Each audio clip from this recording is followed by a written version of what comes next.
ሩታዬ የኔ አንበሳ የኔ ጀግና እንኳን ደስ አለሽ የኔ ውድ እህት እንኳን ደስ አለሽ። ትላንትና እንግዲህ ሩታ 200K ሰብስክራይብ ገብታለች ማለት ነው። አረ ገና ለምን 200 ሰብስክራይብ ገና 1 ሚሊዮን ትገባለች። ምክንያቱም ጀግና ናታ። ቤተሰብ ጀግና ናት ሩታ ማለት ነው። በአጭር ጊዜ መጥታ 200 ሰብስክራይብ ያገኘች ጀግና ማለት ነው።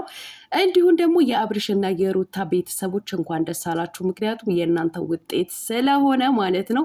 ውድ ተመልካቾች ላይክ፣ ሼር፣ ሰብስክራይብ እያደረጋችሁ እስከ መጨረሻው ከኔ ጋር ሆኑ። ሌላው ትላንትና ነፂና ሩታዬ መጥተው ነበር ማለት ነው። እንግዲህ ሩታ ከህይወቴ ውጪልኝ እያለቻት ነበረ። ነፂም እኔ በአንቺ ህይወት አልገባውም፣ አንቺ ነሽ በእኔ ህይወት የገባሽው እያለች ነበረ። ዛሬስ ምን የሚመጣ ይመስላችኋል? የዛሬውንም በደንብ አድርጌ የምነግራችሁ ይሆናል ማለት ነው። ያው ዛሬን ግብ ግብ ነው፣ ከማን ጋር ነው የምነግራችሁ ይሆናል ማለት ነው። አሰላሙ አሌይኩም ወራህመቱላሂ ወበረካቱ። ውድና የተከበራችሁ የቻናሌ ቤተሰቦች ሰላም ብያለሁ። በያላችሁበት ሰላማችሁ አላህ ያብዛልኝ። ላላህ ብዬ ወዳችኋለሁ።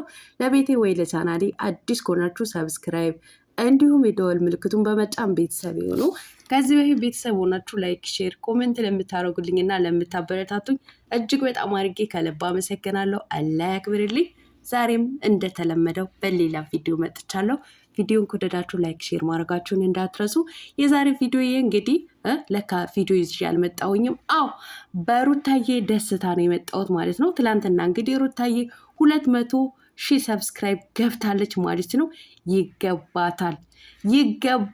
በአጭር ጊዜ መጥታ 200,000 ሰብስክራይብ ያገኘች ወይም ደግሞ 200K ተመልካች ያገኘች ጀግና እህታችን ሩታዬ ማለት ነው። አይደለም 200,000 ሰብስክራይብ ተውና ገና 1 ሚሊዮን ትገባለች። ምክንያቱም ጀግና ጎበዝ ጠንካራ ሴት ስለሆነች ማለት ነው። በራሷ የምትተማመን በፈለገችውን አይዲያ ሰርታ ሰውን ማስደመም የምትችል ተመልካቾቿም የምታከብር ምርጥ እህታችን ናት ማለት ነው።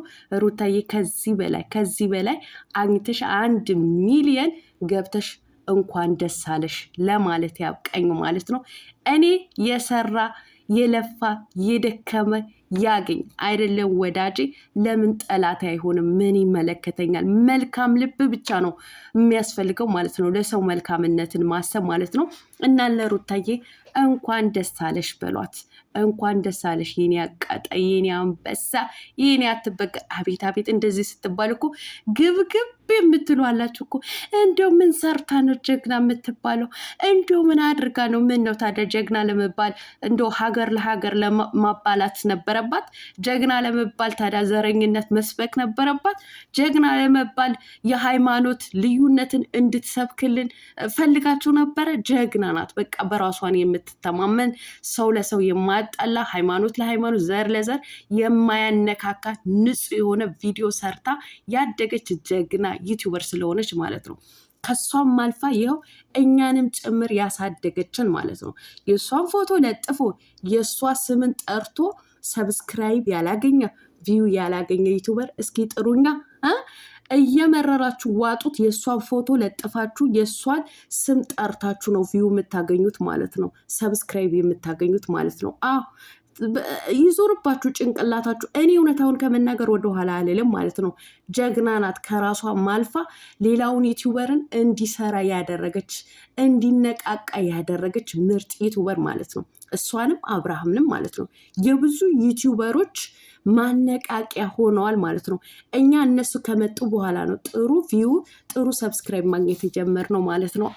ይህ ስል ደግሞ የምትናደዱ ካላችሁ በአናታችሁ ተተከሉ። ጀግና ናት። ከጀግናም በላይ ጀግና ማለት ነው። በአጭር ጊዜ መጥታ ሚዲያውን እንደፈለገች ያሽከረከረች 2 ዓመት በሙሉ ማለት ነው። ተሳሳትኩ? ከተሳሳትኩ መልሱኝ። አልተሳሳትኩም። ትክክል ነው የተናገርኩት ማለት ነው። 2 ዓመት በሙሉ በእሷ ስም ብቻ ቪዲዮ እየሰራን ማለት ነው። እና ሩታዬ በድጋሚ እንኳን ደስ አለሽ የኔ እንቁ፣ እንኳን ደስ አለሽ። ከዚህ በላይ 1 ሚሊዮን ገብተሽ እናይሻለን ማለት ነው።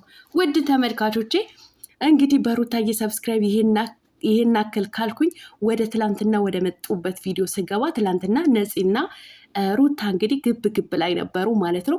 ከህይወቴ ውጪልኝ፣ በቃ አይፈልግሽም፣ ጥሎሻል እያለቻት ነበረ እንግዲህ ነፂም እኔ በአንቺ ህይወት አልመጣሁም፣ የመጣሽው በእኔ ህይወት አንቺ ነሽ እያለች እንግዲህ ዘራፍ እያለች ነበር። ነፂዬ ተይ ነፂ ተይ፣ እንዳለችሽም በሩታዬ ህይወት ውጪ፣ ወጥሽ ወደ ቡታጀራ ቀይሽ። እውነቴን ነው የምልሽ። በቃ አብርሃምም እንደቀየሰ አንቺንን ቀይሽበት። በቃ ይሆን እንዲህ ጥሩ የሆነ የትዳር አጋር ይዘሽ እንደው አብርሃም ልታናድጂው ነው የሚገባሽ ማለት ነው።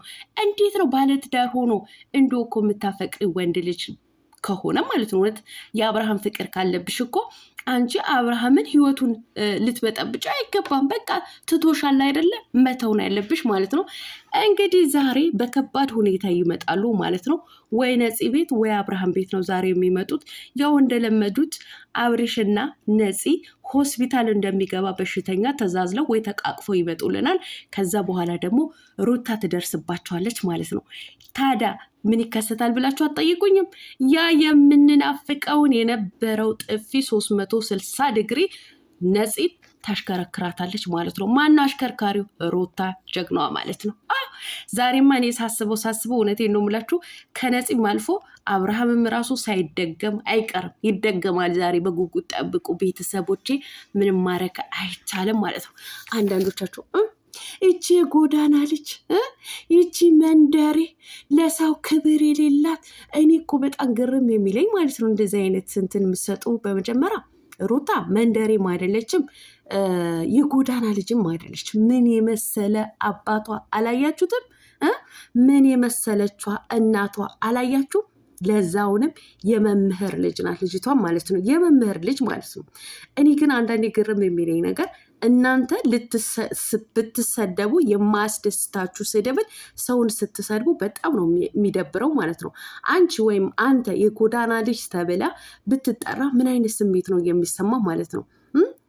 እናንተ ፎቶዋን ሰቅላችሁ እየሸቀላችሁባት የጎዳና ልጅ ብላችሁ የመንደሬ ልጅ ብላችሁ ስትሰድቧት ትንሽ እንኳ አታፍሩም? ባይሆን የራሳችሁን ስራ መሰለኝ ለሷ አልመሰው ወይ እናንተ የጎዳና እኔ ይቅርታ ለቃላቱ በጣም ይቅርታ። እኔ እንደናንተ ባለጌ አይደለሁኝም። ለማንኛውም ማለት ነው ለሴት ልጅን የማይገባ ስድብን አትስደቧት። ይደብራል። የእሷ ፎቶ ካልለጠፍሽ የእሷ ስም ካልጠራሽ እኮ ማንን ዞር ብሎ የሚያይሽ የለም እኮ። ግን እኔ አንዳንድ ጊዜ ለምንድን ነው አእምሯችሁ ውስጣችሁ ለምንድን ነው በተቃራኒ በመጥፎ ነገር ብቻ ለመፈመስ የምትፈልጉት ማለት ነው? መጥፎ ነገር እኮ ሁልጊዜ መጥፎ ነው። እስኪ አንዳንዴ በጭንቅላታችሁ መልካምም ነገር እያሰባችሁ አይደብራችሁ? ሁልጊዜ ስለ አንድ ሰው መጥፎ ነገር ማውራት አይደብርም? መቼም እኮ ብትመኘው አታገኙም። ጥሩ ነገር ላውራ ብቲ ባንደበትሽ ራሱ አይሰጥሽማ። ሴጣን ነዋ። በቃ እየተፈታተነች ነው አንቺ ማለት ነው። እናም ለሰው ክፉ አታስቡ። በቃ ያስጠላል። የጎዳና ልጅ የመንደሬ ልጅ አይባልን፣ ነውር ነው። ለሰው እንደዛ ስትይ አንቺ እንደዚ አይነት ሰው መሆንሽን በደንብ ያስታውቃል። አዎ አብርሃም፣ በዚህ አጋጣሚ ልነግርህ የምፈልገው ለትዳርህን፣ ለቤትህ፣ ለሚስትህን ክብር ይኖረ። አስከብራት ሚስትህን፣ የእውነት ማለት ነው። ይሄ የአብርሃም ውጤት ነው። ለማንኛውም ማለት ነው ውድ ተመልካቾቼ